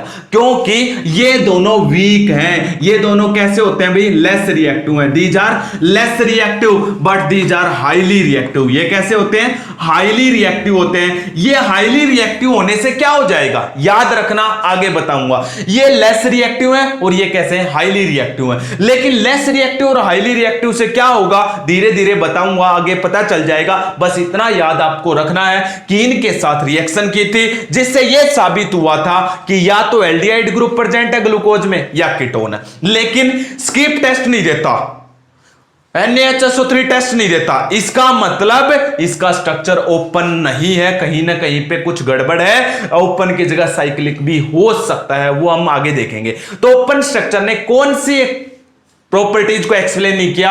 It does not give Schiff test. Open structure of glucose not give Schiff test. Open structure of glucose not react with the NaHSO3। पता चल गया। अभी सेकंड प्रॉपर्टी देखिएगा जो क्या नहीं है, ओपन स्ट्रक्चर ग्लूकोज का एक्सप्लेन नहीं कर रहा है। सेकंड प्रॉपर्टी कौन सी है अभी जो ग्लूकोज के ओपन स्ट्रक्चर ने एक्सप्लेन नहीं की थी?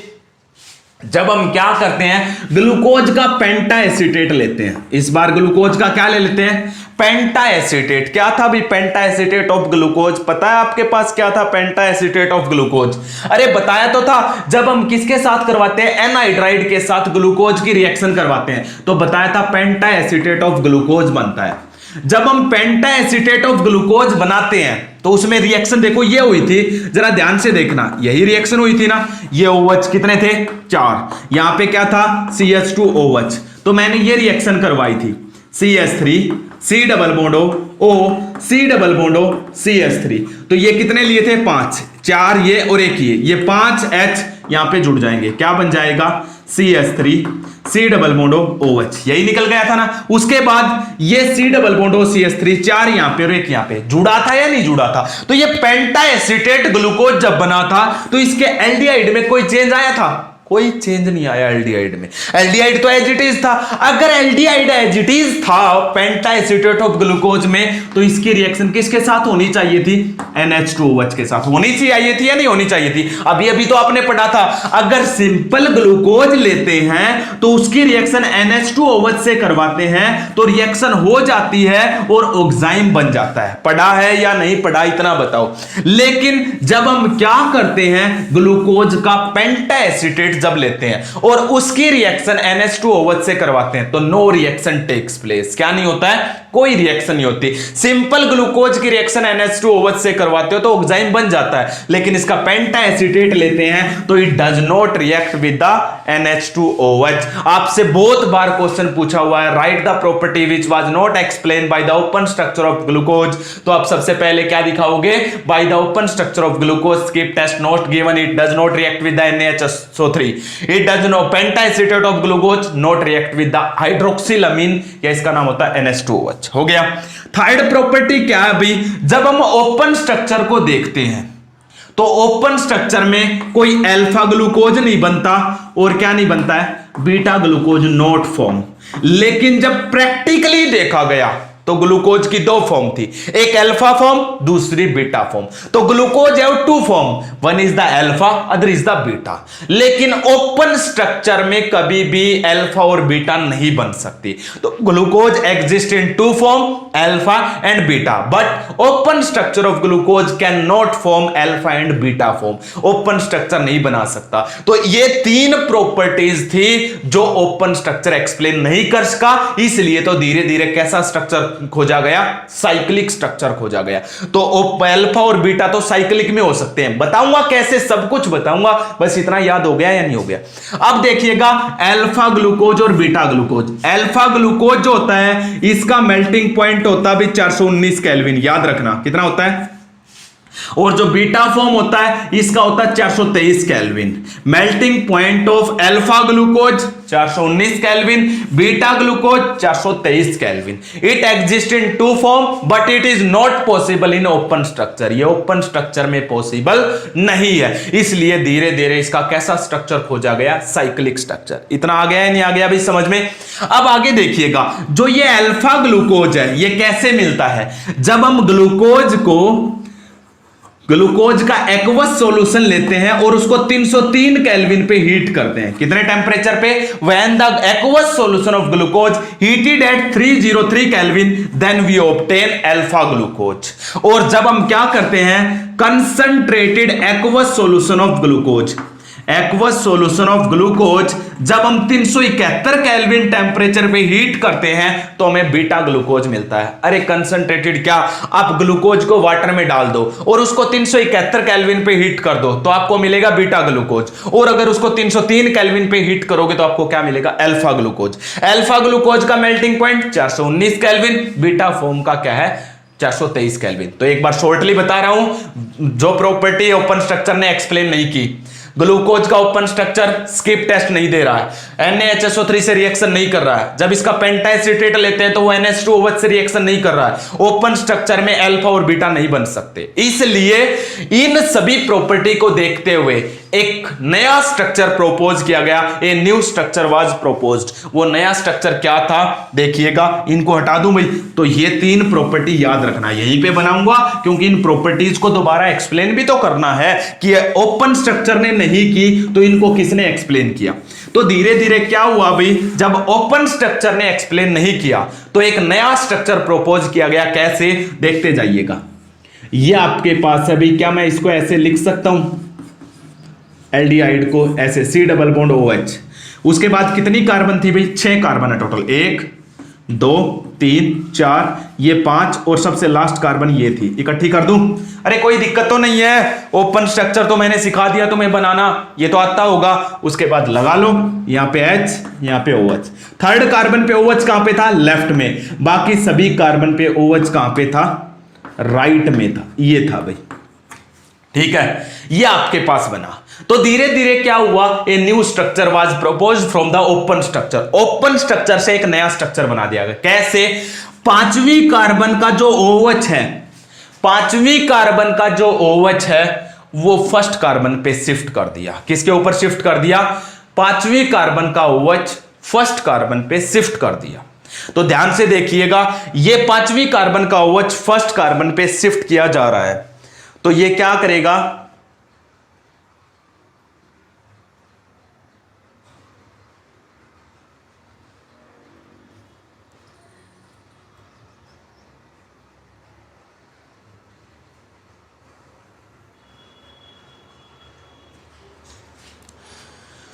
तो ये पांचवी कार्बन का OH जो है ये इसके साथ हेमी एसिटल बनाता है। क्या बनाता है?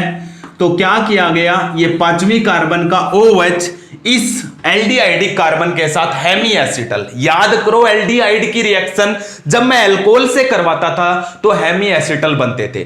पहले एक मॉलिक्यूल अल्कोहल का रिएक्शन करेगा तो हेमी एसिटल, दो मॉलिक्यूल रिएक्शन करेंगे तो कंप्लीट एसिटल। पहले एसिटल वाली वीडियो जरूर देखो। तो देखिएगा ये OH इसके साथ रिंग बनाता, साइक्लिक स्ट्रक्चर बनाता। कैसे? ये जो डबल बॉन्ड है ये आप सिंगल में चेंज कर सकते हो। किसमें चेंज कर सकते हो? कैसे भी कर लो यार, वो आपको करना। देखिएगा इसका कैसा स्ट्रक्चर प्रोपोज हुआ। ये 6 कार्बन में एज इट इज फिर से बना लेता हूं। ये देखिएगा ये 6 कार्बन है, मैं इसको यहां पे लिख लेता हूं। बोलो कोई दिक्कत तो नहीं है? 6 कार्बन को मैंने यहां पे एज इट इज लिख लिया। ये आपके पास अब क्या हो गया, जो ये पांचवी कार्बन है बाकी सब कुछ एज इट इज पड़ी रहने दो, कोई भी चेंज नहीं करना है किसी भी कार्बन में। आपको एक जगह चेंज करना है, और वो कहां पे चेंज करना है? 5th कार्बन से OH को हटा दो। इस OH को निकाल दिया, इस पे H था, यहां पे डबल बॉन्ड के साथ ऑक्सीजन था, यही था ना? यहां पे डबल बॉन्ड के साथ क्या था? ऑक्सीजन। इसको सिंगल बॉन्ड में चेंज कर दो। इस पांचवी कार्बन का जो ये OH था इसको उठा के फर्स्ट पे लगा दो। ये लगा दिया, हो गया। जैसे ही पांचवी कार्बन का OH यहां पे निकला तो इसका एक बॉन्ड कम हो गया। डबल बॉन्ड सिंगल में किया तो इस ऑक्सीजन का बॉन्ड, इस पहली कार्बन की ऑक्सीजन और पांचवी कार्बन की पांचवा कार्बन और पहला कार्बन इस ऑक्सीजन से जुड़ जाएंगे। देखिएगा इस ऑक्सीजन से पहला और पांचवा कार्बन जुड़ा हुआ। अब ये कैसा स्ट्रक्चर बन गया भाई? This is the cyclic structure of glucose. ये कैसा बन गया? साइक्लिक स्ट्रक्चर बन गया। ऐसे बना भाई, पांचवी कार्बन से OH यहां पे भेज दिया, हो गया। और ये डबल बॉन्ड सिंगल में चेंज करके इस ऑक्सीजन का यूज करके पहला और पांचवा कार्बन जोड़ दिया। ये देखिएगा कोई चेंज आया? तो ये नया स्ट्रक्चर प्रोपोज किया गया। This is the hemiacetal. ये क्या भाई? हेमी एसिटल होता है ये। आप देखो हेमी एसिटल कैसे बनता है, बना के दिखाऊं? देखो ऐसे बनता था हेमी एसिटल। ये एल्डिहाइड लेते थे आप, उसके अंदर क्या जोड़ते थे आप? अल्कोहल। देखिएगा ROH। कैसे? इस बॉन्ड के इलेक्ट्रॉन इस H को यहां पे और OR को यहां पे जोड़ दो, फिर CH3CH, ये OH और OR इसको। ये देखिएगा अभी ये हेमी एसिटल बन गया। इस कार्बन को OH ये रहा, इस कार्बन को OH ये रहा, इस कार्बन को एक H ये रहा, इस कार्बन को CH3 यानी कि कोई कार्बन चेन ये जुड़ी हुई, इसको कार्बन चेन, और इस कार्बन को एक OR, इस कार्बन को एक OR O, और ये देखिए पूरी कार्बन चेन। बिल्कुल हेमी एसिटल के जैसा है या नहीं है? अरे जैसे हेमी एसिटल बनता था ना वैसे ये कार्बन ग्लूकोज का फर्स्ट कार्बन जिसके ऊपर एल्डिहाइड ग्रुप था वो पांचवें कार्बन के अल्कोहल के साथ जुड़कर हेमी एसिटल बना रहा है। बन गया नहीं बन गया? अब हेमी एसिटल बनने से क्या हो गया, ध्यान से देखिएगा। जब हेमी एसिटल बन गया है ये, यानी कि साइक्लिक स्ट्रक्चर जब बन गया है ग्लूकोज का, तो क्या इसमें एल्डिहाइड है? Free aldehyde. अगर फ्री एल्डिहाइड नहीं है, हमें तो चाहिए फ्री एल्डिहाइड रिएक्शन करवाने के लिए, लेकिन इसमें फ्री एल्डिहाइड नहीं है। लेकिन एक बात बताता हूं पते का, ये साइक्लिक स्ट्रक्चर और ओपन स्ट्रक्चर एक दूसरे के साथ इक्विलिब्रियम में है। कभी ये साइक्लिक से ओपन बन जाता तो ओपन से साइक्लिक, लेकिन साइक्लिक स्ट्रक्चर की अमाउंट ज्यादा होती है, ओपन स्ट्रक्चर की अमाउंट बहुत ही कम होती है। कैसी होती है? ओपन स्ट्रक्चर की अमाउंट बहुत कम होती है, साइक्लिक स्ट्रक्चर की अमाउंट ज्यादा होती है। इसलिए क्या हुआ, ध्यान से देखना, अल्फा और बीटा फॉर्म कब बनते हैं? जब ये पहली कार्बन होती है ना जो हेमी एसिटल बनाती है, जो कार्बन हेमी एसिटल बनाती है, उस कार्बन पे अगर OH राइट हैंड साइड में है तो इसे बोलते हैं अल्फा ग्लूकोज। अगर इसकी बीटा ग्लूकोज बनाना तो ध्यान से देखना कैसे बनेगा। 1 2 3 4 5 और ये छठा कार्बन हो गया। ये आपको ऐसे करना भाई, OH ये ऑक्सीजन था, इससे पहला और पांचवा कार्बन ये जुड़ गया। बाकी आपको कोई चेंज नहीं करना भाई, कोई भी चेंज नहीं करना। ये देखिएगा मैंने एज इट इज बनाया है, कोई चेंज किया इसमें और इसमें, इस फर्स्ट कार्बन पे चेंज है। फर्स्ट कार्बन पे OH कहां पे चला गया, लेफ्ट में, तो अब ये कौन सी फॉर्म बन गई, बीटा। लेकिन क्या साइक्लिक में ऐसा हो, ओपन स्ट्रक्चर में ऐसा हो सकता है, नहीं हो सकता, क्योंकि ओपन में फर्स्ट कार्बन पे OH चाहिए, है ही नहीं। इसलिए ओपन स्ट्रक्चर अल्फा और बीटा नहीं बनाता। कौन सा बनाता है, साइक्लिक स्ट्रक्चर अल्फा और बीटा बना रहे हैं। फर्स्ट कार्बन पे OH लेफ्ट में है तो बीटा राइट में है, तो क्या बोलते हैं, उसे बोला जाता है अल्फा ग्लूकोज। अब ये जो अल्फा ग्लूकोज और जो ये बीटा ग्लूकोज है, इनके अंदर क्या होता है, ये दोनों ओपन स्ट्रक्चर में नहीं बन सकते, इसलिए ओपन स्ट्रक्चर इस तीसरी प्रॉपर्टी को एक्सप्लेन नहीं करता है। बोलो समझ में आया नहीं आया, आ गया। इसलिए इनकी ज्यादा अमाउंट होती है, ये ओपन स्ट्रक्चर और ये साइक्लिक एक दूसरे के इक्विलिब्रियम में होते हैं। कुछ अमाउंट इसकी होती है तो इनकी अमाउंट ज्यादा होती है, अल्फा और बीटा। इसलिए जब हम क्या करते हैं, अल्फा और बीटा देखते हैं तो ओपन स्ट्रक्चर में नहीं मिल सकती, वो साइक्लिक में मिल सकती हैं। समझ आ गया, ये थी तीसरी प्रॉपर्टी। अब सुनिएगा सेकंड प्रॉपर्टी को, इसको हटा दूं फिर। सेकंड प्रॉपर्टी क्या करिए, ध्यान से देखना। मैंने कहा था जब आप NH2OH के साथ रिएक्शन करवाते हो, सिंपल विदाउट पेंटा एसीटेट लिए, ये नहीं लिया मैंने, सिंपल ग्लूकोज, तो रिएक्शन हो जाती है। NH2OH से रिएक्शन करवाते हो, HCN से करवाते हो तो हो जाती है। क्यों हो जाती है, हालांकि वो साइक्लिक स्ट्रक्चर में तो फ्री एल्डिहाइड है ही नहीं, बिना फ्री एल्डिहाइड के भी रिएक्शन कैसे हो जाती है।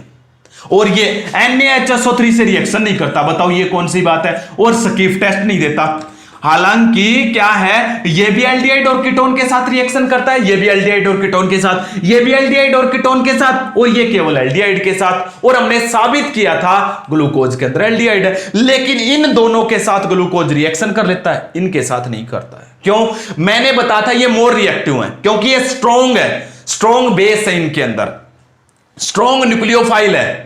और एल्डिहाइड और कीटोन की यहां पे कौन सी रिएक्शन होती है, जब NH2OH और HCN से रिएक्शन करवाते हैं तो कौन सी रिएक्शन होती है, न्यूक्लियोफिलिक एडिशन रिएक्शन। और न्यूक्लियोफिलिक एडिशन क्या करती हैं, NH2OH और HCN से रिएक्शन करने पर ओपन स्ट्रक्चर में होती है, क्योंकि इसमें फ्री एल्डिहाइड होता है। तो साइक्लिक इनके साथ रिएक्शन क्यों होती है, मैंने बताया क्योंकि ये स्ट्रॉन्ग बेस है, इसलिए ये इस ओपन स्ट्रक्चर को, सॉरी इस साइक्लिक स्ट्रक्चर को तोड़ के किसमें चेंज कर देते हैं, ओपन में। और ओपन स्ट्रक्चर में फ्री एल्डिहाइड है, जिसके साथ आसानी से ये दोनों रिएक्शन कर सकते हैं। इसलिए इसके साथ रिएक्शन करने पर ऑक्साइन, इसके साथ रिएक्शन करने पर साइनोहाइड्रीन बनता है। क्योंकि ये स्ट्रॉन्ग न्यूक्लियोफाइल है, इसलिए these dissociate cyclic structure of glucose, changes them into the open structure, और इनको ओपन स्ट्रक्चर में चेंज कर देते हैं, इसलिए इनके साथ तो रिएक्शन हो जाती है। लेकिन ये दोनों वीक न्यूक्लियोफाइल है, ये इतने वीक है कि ये साइक्लिक स्ट्रक्चर को नहीं तोड़ सकते, और साइक्लिक नहीं टूटेगा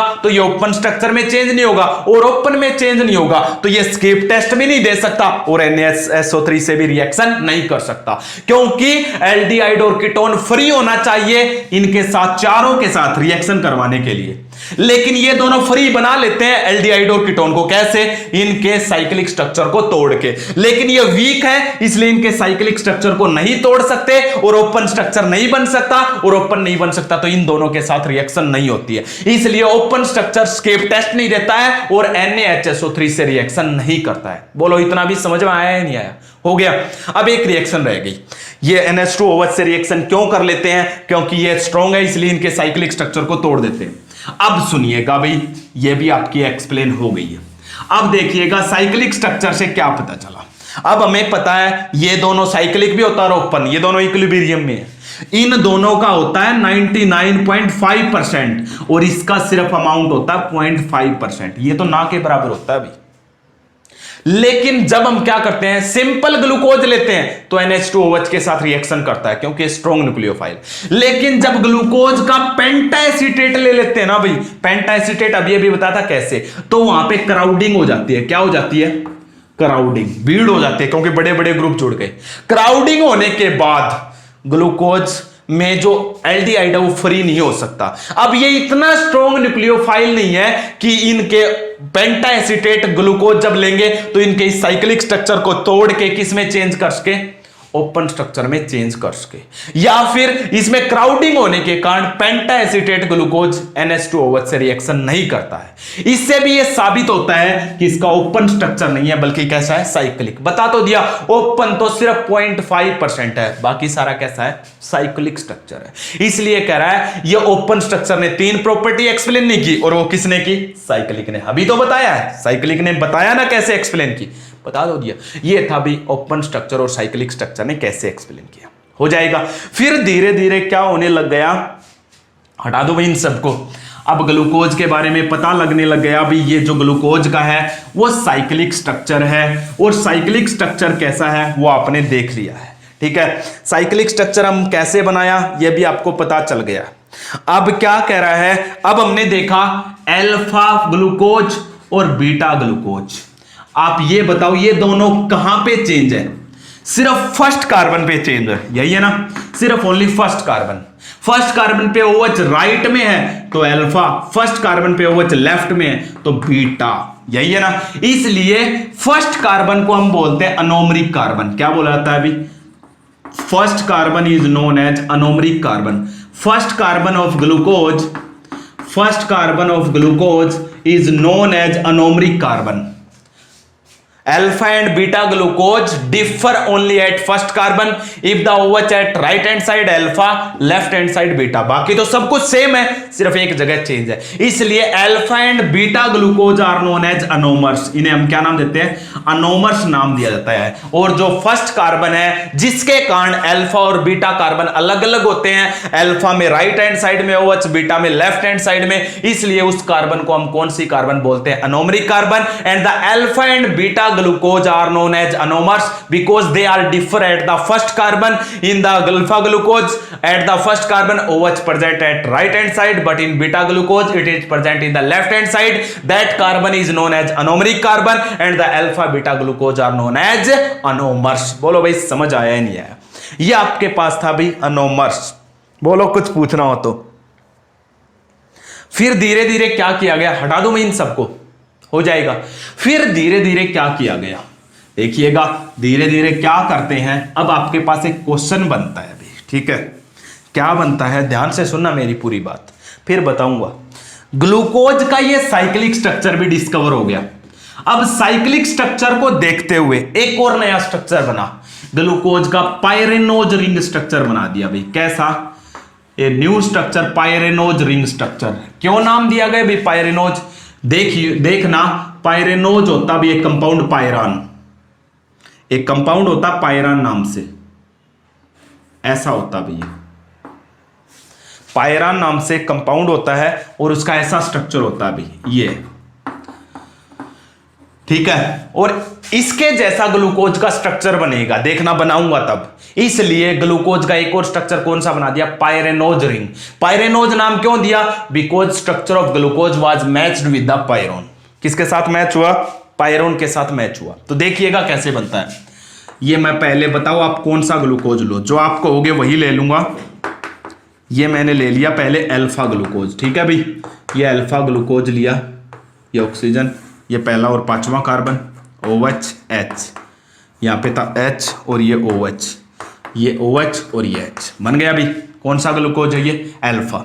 इसका इसी के जैसा स्ट्रक्चर बनाना, 6 मेंबर्ड स्ट्रक्चर, देखिएगा बिल्कुल इसी के जैसा बनाऊंगा भाई मैं। ये 6 मेंबर्ड रिंग बना ली, इसकी भी 6 मेंबर्ड है, ध्यान से देखो। इसमें एक जगह ऑक्सीजन है, इसमें भी एक जगह मैंने ये ऑक्सीजन लगा दी, बाकी यहाँ पे भी कार्बन है, यहाँ पे भी कार्बन है, यहाँ पे भी कार्बन और यहाँ पे भी, इसमें भी ऐसे ही कार्बन है, देखिएगा ऐसा ही है। इसलिए इस ग्लूकोज के स्ट्रक्चर को पायरेनोज रिंग स्ट्रक्चर बोला जाता है, because it match with the pyrone ring. अब देखिएगा क्या होता है, यहां पे फर्स्ट कार्बन होती है, ये फर्स्ट कार्बन, ये सेकंड कार्बन, ये थर्ड कार्बन, ये फोर्थ कार्बन और ये कौन सी होती है, फिफ्थ कार्बन। हो गया, फर्स्ट कार्बन ये रही, देखते जाना आप। रूल बताऊंगा याद रखने का भी, बहुत ज्यादा इंपॉर्टेंट है। हमेशा C1 carbon right hand side से स्टार्ट करोगे और यहीं पे रखोगे। अब देखिएगा फर्स्ट कार्बन पे एक OH जुड़ा हुआ, एक H, इस फर्स्ट कार्बन पे एक OH जोड़ना, एक H, कहां पे जोड़ोगे? OH राइट हैंड साइड में है, जो भी चीज राइट हैंड साइड में वो नीचे लिखोगे। नीचे का मतलब इस कार्बन को जोड़ना मुझे OH राइट हैंड साइड में, तो ये नीचे की तरफ जोड़ना है।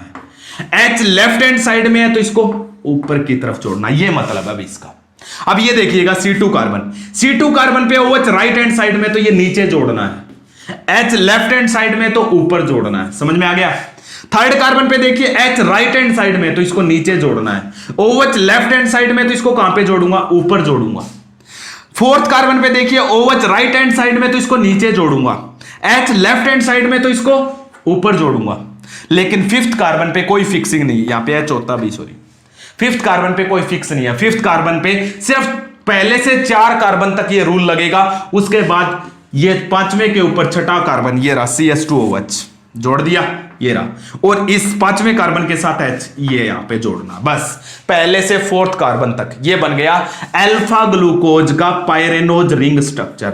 अल्फा डी ग्लूकोज बोलते हैं इसको। डी का मतलब मैंने बताया था, क्योंकि इसका कॉन्फ़िगरेशन किसके साथ मैच होता था? ग्लिसरॉल्डिहाइड के साथ, बताया था ना डी का मतलब, तो वो छोड़ो, ये अल्फा ग्लूकोज है। समझ में आ गया? बीटा बनाना हो तो इस OH को यहां पे, इसको H को यहां पे, तो यहां पे फर्स्ट कार्बन पे चेंज आ जाएगा। मान लेते ये अल्फा बन गया। बीटा बनाना है तो ये देखिएगा, अब H राइट में तो H नीचे, OH लेफ्ट में तो OH ऊपर, हो गया। ये कौन सा बन गया अभी? बीटा ग्लूकोज बन गया। अल्फा ना बन के बीटा बनाना हो तो बना सकते हो। ये था भाई pyranose ring structure of glucose, हो गया। ये 3 पहले ओपन स्ट्रक्चर डिस्कवर किया, फिर साइक्लिक किया, फिर कौन सा डिस्कवर किया हमने? फिर हमने डिस्कवर किया अब ये पायरेनोज रिंग। साइक्लिक हमें कैसे पता चला? 3 प्रॉपर्टी थी जो ओपन स्ट्रक्चर ने एक्सप्लेन नहीं की, जिसके कारण साइक्लिक आया, पता चल गया। वो भी ओपन स्ट्रक्चर 6 प्रॉपर्टी से बना था, वो भी याद हो गया। फिर हमने साइक्लिक बना दिया, साइक्लिक से ये पायरेनोज रिंग स्ट्रक्चर बना दिया, हो गया। अभी एक और बात है, प्रत्येक चीज साथ साथ बता रहा हूं मैं, याद रखने की बातें, हटा दूं इन सबको। आगे देखिएगा धीरे धीरे क्या पता चलने लग गया। अब हमारे पास था ग्लूकोज। ग्लूकोज कौन सा शुगर है भाई? रिड्यूसिंग या नॉन रिड्यूसिंग? हम अक्सर पढ़ते हैं ग्लूकोज कैसा शुगर है। ग्लूकोज को मैंने लिखवाया था, याद करना, first video, glucose is the reducing sugar. ग्लूकोज कैसा शुगर है? रिड्यूसिंग। क्यों है भाई ये रिड्यूसिंग? बताया तो था, because it reduce Tollens reagent and Fehling solution. क्योंकि ये किसको रिड्यूस करता है? टॉलरेंस रिएजेंट और फेलिंग सॉल्यूशन को ये रिड्यूस करता है। ऐसा कुछ बताया था भी, क्योंकि ये टॉलरेंस रिएजेंट और फेलिंग सॉल्यूशन को रिड्यूस करता है। अब मेरी पूरी बात सुनिएगा ध्यान से। मैंने तुम्हें बताया था टॉलरेंस रिएजेंट और फेलिंग सॉल्यूशन को के साथ केवल और केवल कौन रिएक्शन करता है? एल्डिहाइड। अरे पूरी सुन लो, आप कहोगे सर रिडक्शन में कहां पे रोल था? अरे ये दोनों कौन से एजेंट थे? ये ऑक्सीडाइजिंग एजेंट थे या नहीं थे?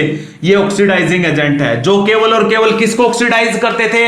एल्डिहाइड को। एल्डिहाइड के चैप्टर में पढ़ा था। अगर ये ऑक्सीडाइजिंग एजेंट है तो इनका खुद का क्या होगा भाई? रिडक्शन होगा या नहीं होगा? और इनका जो रिडक्शन करवाएगा वो रिड्यूसिंग एजेंट। अरे ये खुद ऑक्सीडाइजिंग एजेंट है तो इसका मतलब इनका रिडक्शन होगा, और इनका जो रिडक्शन करवाएगा वो रिड्यूसिंग हो जाएंगे। अब एल्डिहाइड का क्या करवाएंगे? ये टॉलरेंस रिएजेंट और फेलिंग सॉल्यूशन एल्डिहाइड का ऑक्सीडेशन करवाएंगे, इसलिए ये ऑक्सीडाइजिंग एजेंट, इसका मतलब इनका क्या होगा? रिडक्शन। एल्डिहाइड का क्या होगा? ऑक्सीडेशन। अगर एल्डिहाइड का ऑक्सीडेशन होगा तो ये किसका काम करेंगे? ये काम करेंगे रिड्यूसिंग एजेंट का। करेंगे या नहीं करेंगे? अब आपके पास आ गया क्वेश्चन, ग्लूकोज को भी मैंने बताया था भाई ये रिड्यूसिंग शुगर है। क्यों है? क्यों बताया था? क्योंकि ग्लूकोज के अंदर क्या प्रेजेंट था? एल्डिहाइड। और एल्डिहाइड प्रेजेंट होने के कारण ये रिड्यूसिंग एजेंट, और ये रिड्यूसिंग एजेंट है तो ये टॉलरेंस रिएजेंट और फेलिंग सॉल्यूशन को क्या कर सकते हैं? रिड्यूस कर सकते हैं। यही बताया था, नहीं बताया था? लेकिन अब एक बात बताओ, साइक्लिक स्ट्रक्चर बनने के बाद ध्यान से सुना पूरी बात, एल्डिहाइड है ही नहीं, फ्री एल्डिहाइड कहां पे रहा? साइक्लिक स्ट्रक्चर बनने के बाद तो फ्री एल्डिहाइड था ही नहीं, फिर ये रिड्यूसिंग एजेंट का काम कैसे करेंगे भाई? क्योंकि मैंने बताया था साइक्लिक स्ट्रक्चर ओपन स्ट्रक्चर के साथ किस में रहता है? इक्विलिब्रियम में रहता है या नहीं रहता है? और जब भी हम ग्लूकोज की रिएक्शन किसके साथ करवाएंगे? टोलेंस रिएजेंट के साथ या फेलिंग सॉल्यूशन के साथ। तो ग्लूकोज का ओपन स्ट्रक्चर या जो ओपन स्ट्रक्चर की कुछ अमाउंट है वो टोलेंस रिएजेंट और फेलिंग सॉल्यूशन को क्या कर देती है, रिड्यूस कर देती है। इसलिए हमने ग्लूकोज को किस में रखा है, रिड्यूसिंग शुगर में। तो पजल मत हो जाना भाई, कभी आपसे कोई पूछ ले भाई ग्लूकोज का जब आपने साइक्लिक स्ट्रक्चर बना दिया है तो साइक्लिक बनने के बाद इसमें कोई फ्री एल्डिहाइड नहीं रहा, अगर फ्री एल्डिहाइड नहीं रहा तो ये आपके टोलेंस रिएजेंट और फेलिंग सॉल्यूशन को कैसे रिड्यूस करेगा। तो दूसरा तरीका भी बताऊंगा। तो पहले तो आप बता देना इसका साइक्लिक स्ट्रक्चर ओपन स्ट्रक्चर के साथ इक्विलिब्रियम में है, और जिसके कारण इक्विलिब्रियम में जब आएगा तो क्या करेगा, इसका जो ओपन फॉर्म है, ओपन स्ट्रक्चर और साइक्लिक जब इक्विलिब्रियम में है तो इसके ओपन स्ट्रक्चर में क्या होता है, फ्री एल्डिहाइड होता है, और वो फ्री एल्डिहाइड आसानी से टोलेंस रिएजेंट और फेलिंग सॉल्यूशन को क्या कर सकता है, रिड्यूस। लेकिन दूसरा क्या है, जब हम टोलेंस रिएजेंट और फेलिंग सॉल्यूशन से रिएक्शन करवाते हैं तो इनके अंदर मीडियम कैसा होता है, बेसिक। बेसिक मीडियम में इसका जो साइक्लिक स्ट्रक्चर होता है वो ओपन स्ट्रक्चर में टूट जाता ज्यादा, क्योंकि ये इक्विलिब्रियम है। इक्विलिब्रियम साइक्लिक से ओपन और ओपन से साइक्लिक की तरफ शिफ्ट हो सकता है। जब हम टोलेंस रिएजेंट और फेलिंग सॉल्यूशन से रिएक्शन करवाते हैं तब मीडियम होता basic. In the basic medium cyclic structure shifted into the open structure, and after opening the structure there will be the free aldehyde. That free aldehyde can reduce tolerance reagent and failing solution, so glucose can act as reducing sugar. इसलिए glucose किसका काम कर सकता है, अभी reducing sugar का काम कर सकता है। मैंने छोटी छोटी बहुत सारी बातें ग्लूकोज के बारे में बताई है, आप प्रत्येक चीज को नोट डाउन करोगे अपनी कॉपी में। लेकिन एक बात बता देता हूं, अगर आपको ग्लूकोज का स्ट्रक्चर आया है तो इस सिलेबस में कार्बोहाइड्रेट के आपके सिलेबस में 8 या 9 स्ट्रक्चर है, और वो तब आएंगे जब आपको ग्लूकोज का आता होगा। पायरेनोज रिंग स्ट्रक्चर सबसे ज्यादा इंपॉर्टेंट है, जिसके अल्फा फॉर्म और बीटा फॉर्म आपको दोनों बनानी आनी चाहिए। मैंने जितनी बातें बताई हैं सारी नोट डाउन करोगे तभी आपका काम चलेगा। ग्लूकोज आपका कंप्लीट हो गया है, आगे हम बढ़ेंगे फ्रक्टोज की तरफ। ठीक है, ओके, थैंक यू।